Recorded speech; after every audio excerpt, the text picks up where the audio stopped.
Hi అండి. SVL digital నాలెడ్జ్‌కి స్వాగతం.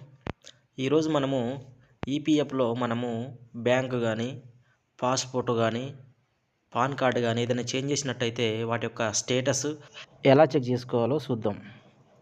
ముందుగా మనము మన మొబైల్‌లో ఉన్నటువంటి క్రోమ్ బ్రౌజర్‌ని ఒకసారి ఓపెన్ చేసుకోవాలి.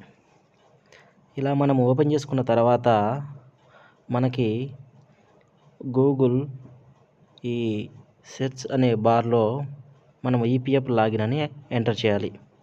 ఇలా ఎంటర్ చేసిన తర్వాత మనకి లెఫ్ట్ సైడ్ కార్నర్‌లో www.epfindia.gov.in అని ఉంటుంది. దాన్ని మనం ఒకసారి క్లిక్ చేయాలి. ఇలా క్లిక్ చేసిన తర్వాత మనకి ఈ విధంగా ఓపెన్ కావడం జరుగుతుంది. ఇక్కడ online claim member account transfer అని ఉంది కదా, మనము దాన్ని ఒకసారి క్లిక్ చేయాలి. ఇలా మనం క్లిక్ చేసిన తర్వాత మనకి ఈ విధంగా ఓపెన్ కావడం జరుగుతుంది. రైట్ సైడ్ మనం చూసుకున్నట్టయితే ఇక్కడ యూఏఎన్ నంబర్, పాస్వర్డ్, క్యాప్చా అని 3 ఉంటాయి. అక్కడ యూఏఎన్ నంబరు ఎంటర్ చేయాలి. తర్వాత పాస్వర్డ్ ఎంటర్ చేయాలి.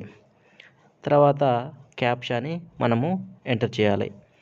ఇలా ఎంటర్ చేసిన తర్వాత సైన్ ఇన్ అనే బటన్ ఉంది కదా, అక్కడ క్లిక్ చేయాలి.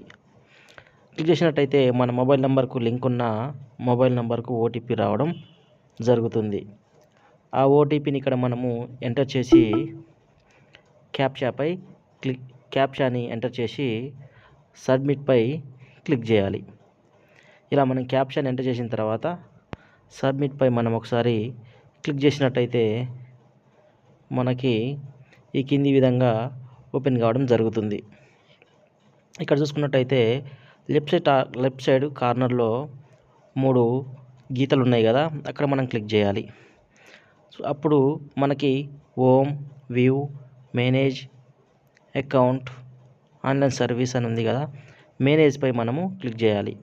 ఇక్కడ కేవైసీపై క్లిక్ చేయవలసి ఉంటుంది. ఇక్కడ కేవైసీపై క్లిక్ చేసిన తర్వాత మనకి ఈ విధంగా ఓపెన్ కావడం జరుగుతుంది.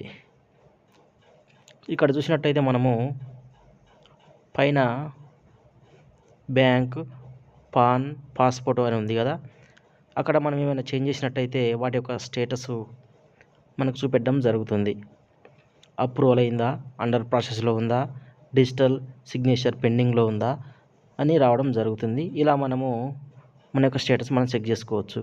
మనం చూసినట్టయితే కొద్దిగా జూమ్ చేసి చూసినట్టయితే అప్రూవ్డ్ అని గ్రీన్ కలర్‌లో మనకి రావడం జరిగింది. అంటే మనం అప్లికేషన్ పెట్టుకున్నది వాళ్ళు అప్రూవల్ ఇవ్వడం జరిగింది అని అర్థం. ఈ విధంగా వాటి యొక్క స్టేటస్ చెక్ చేసుకోవచ్చు. మరిన్ని వీడియోస్ కోసం మన ఛానల్ని సబ్స్క్రైబ్ చేయండి, షేర్ చేయండి, లైక్ చేయండి. ఏదైనా ఉంటే కామెంట్ చేయండి. థ్యాంక్ యూ అండి.